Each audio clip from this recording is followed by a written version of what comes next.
Price lord. ಕರ್ತನ ನಮಗೆ ಸ್ತೋತ್ರ ಉಂಟಾಗಲ್ಪಡಲಿ. ಪ್ರೀತಿಯುಳ್ಳ ದೇವ ಜನರೇ, ಯೇಸು ಕ್ರಿಸ್ತನ ಹೆಸರಿನಲ್ಲಿ ನಾನು ನಿಮ್ಮನ್ನು ವಂದಿಸುತ್ತೇನೆ. ಮತ್ತಾಯನು 9ನೇ ಅಧ್ಯಾಯ 28ನೇ ವಚನದಲ್ಲಿ ವಾಕ್ಯವು ಈ ರೀತಿಯಾಗಿ ಬರೆಯಲ್ಪಟ್ಟಿದೆ. ನಾನು ಇದನ್ನು ಮಾಡಬಲ್ಲೆನೆಂಬುದನ್ನು ನಂಬುತ್ತೀರೋ ಎಂದು ಕೇಳಿದ್ದಕ್ಕೆ ಅವರು, ಹೌದು ಸ್ವಾಮಿ, ನಂಬುತ್ತೇವೆ ಅಂದರು ಎಂದು ವಚನವು ಬರೆಯಲ್ಪಟ್ಟಿದೆ. ಅಂದರೆ ಪ್ರೀತಿಯುಳ್ಳ ದೇವ ಜನರೇ, ಯೇಸು ಸ್ವಾಮಿ ಇಲ್ಲಿ ನಮ್ಮನ್ನು ನೋಡಿ ಆತನು ಕೇಳುವವನಾಗಿದ್ದಾನೆ. ನಿನ್ನ ಜೀವಿತದಲ್ಲಿರುವಂತಹ ಪರಿಸ್ಥಿತಿಗಳನ್ನ ಮಾರ್ಪಡಿಸುವುದಕ್ಕೆ, ಮಗನೇ ಮಗಳೇ, ನೀನು ನನ್ನ ನಂಬುತ್ತೀಯೋ ಎಂದು ಆತನು ನಮ್ಮನ್ನು ನೋಡಿ ಕೇಳುವವನಾಗಿದ್ದಾನೆ. ಪ್ರೀತಿಯುಳ್ಳ ದೇವ ಜನರೇ, ಇವತ್ತು ನಮ್ಮ ಜೀವಿತದಲ್ಲಿ ನಮಗೆ ಇರುವಂತಹ ಪರಿಸ್ಥಿತಿಗಳನ್ನ ಮಾರ್ಪಡಿಸುವುದಕ್ಕೆ ಇವತ್ತು ಯಾರಿಂದ ಸಾಧ್ಯ?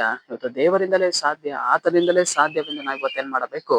ನಂಬಬೇಕು. ಇಬ್ಬರು ಕುರುಡರನ್ನು ನೋಡಿ ಆತನು ಕೇಳ್ತಾ ಇದ್ದಾನೆ, ಮಗನೇ, ನಿನ್ನ ಕಣ್ಣುಗಳನ್ನ ಬರುವಂತೆ ಮಾಡುವುದಕ್ಕೆ ನನಗೆ ಸಾಧ್ಯವೋ? ನೀನ್ ನಂಬ್ತೀಯಾ ಅಂತಂದೇಳಿ ಸ್ವಾಮಿ ಅಲ್ಲಿ ಇಬ್ಬರು ಕುರುಡರನ್ನ ನೋಡಿ ಕೇಳುವವರಾಗಿದ್ದಾರೆ. ಅದಕ್ಕೆ ಅವರು ಉತ್ತರ ಕೊಡ್ತಾರೆ, ಹೌದು ಸ್ವಾಮಿ, ನಾವು ನಂಬುತ್ತೇವೆ ಅಂತಂದೇಳಿ ಅವ್ರು ಏನ್ ಮಾಡುವವರಾಗಿದ್ದಾರೆ? ಪೂರ್ಣ ವಿಶ್ವಾಸದಿಂದ ಅವರು ಮಾತನಾಡುವವರಾಗಿದ್ದಾರೆ. ಇವತ್ತು ನಮ್ಮ ಜೀವಿತದಲ್ಲಿಯೂ ಕೂಡ ಕುರುಡುತನ ಅನ್ನುವಂಥದ್ದು ಅದೇನ್ ಮಾಡಿಕೊಂಡಿದೆ?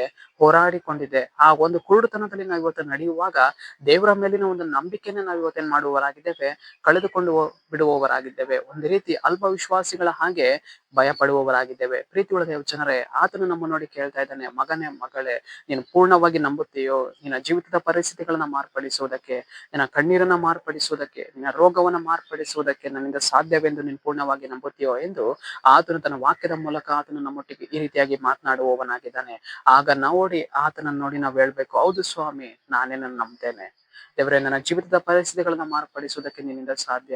ನನ್ನ ಜೀವಿತದ ಕುರುಡುತನವನ್ನ ಮಾರ್ಪಡಿಸುವುದಕ್ಕೆ ನಿನ್ನಿಂದ ಸಾಧ್ಯ. ನನ್ನ ಜೀವಿತದ ರೋಗಗಳನ್ನ ಮಾರ್ಪಡಿಸುವುದಕ್ಕೆ ನಿಮ್ಮಿಂದ ಸಾಧ್ಯ ಎಂದು ಹೇಳುವಾಗ ಆತನು ನಮ್ಮ ಜೀವಿತವನ್ನೇ ಆತನೇನ್ ಮಾಡುವವನಾಗಿದ್ದಾನೆ? ಮಾರ್ಪಡಿಸುವವನಾಗಿದ್ದಾನೆ. ಇವತ್ತು ನಾವು ನಂಬಿಕೆಯಲ್ಲಿ ನಿಂತುಕೊಳ್ಳಬೇಕು. ನಂಬಿಕೆ ಅನ್ನುವಂಥದ್ದು ನೋಡುವಾಗ ಅದು ಅಬ್ರಹಾಮನನ್ನ ಏನ್ ಮಾಡಿತು? ನೀತಿವಂತನೆಂದು ತೋರಿಸಲ್ಪಟ್ಟಿತು. ಇವತ್ತು ನಮ್ಮ ಜೀವಿತದಲ್ಲಿಯೂ ಕೂಡ ನಂಬಿಕೆ ಅದು ನಮ್ಮನ್ನ ನೀತಿವಂತರನ್ನಾಗಿ ಮಾಡುವಂತದ್ದಾಗಿದೆ. ಅಬ್ರಹಾಮನೊಂದಿಗಿದ್ದಂತಹ ದೇವರು ಇವತ್ತು ನಮ್ಮೊಂದಿಗೂ ಕೂಡ ಆತನ ಏನ್ ಮಾಡುವವನಾಗಿದ್ದಾನೆ? ಇರುವವನಾಗಿದ್ದಾನೆ. ಸರಿ, ನಾವು ಪ್ರಾರ್ಥಿಸಿಕೊಳ್ಳೋಣ. ಅಪ್ಪ ಕರ್ತನಿಗೆ ನಿಂಗೆ ಸ್ತೋತ್ರ ಸ್ವಾಮಿ. ಮುಂಜಾನೆ ವೇಳೆಯಲ್ಲಿ ದೇವರೇ, ಈ ವಾಕ್ಯ ಭಾಗ ಸಂದೇಶವನ್ನ ನೋಡುವ ಜನಗಳನ್ನು ಸಲ್ಲಿಸು ಕರ್ತನೆ. ನಿನ್ನ ಜನರ ಜೀವಿತದಲ್ಲಿ ಅಪ್ಪ ನಿನ್ನ ಕಾರ್ಯವನ್ನ ಮಾಡಿ ನಂಬಿಕೆ ಮೂಲಕ ನಿನ್ನ ಜನರನ್ನ ದೃಢಪಡಿಸು, ಬಲಪಡಿಸು. ಅದಕ್ಕಾಗಿ ಸ್ತೋತ್ರ. ನಜರೇತಿನ ಯೇಸುವಿನ ನಾಮದಲ್ಲಿ ತಂದೆಯ ದೇವರೇ, ಆಮೆನ್, ಆಮೆನ್.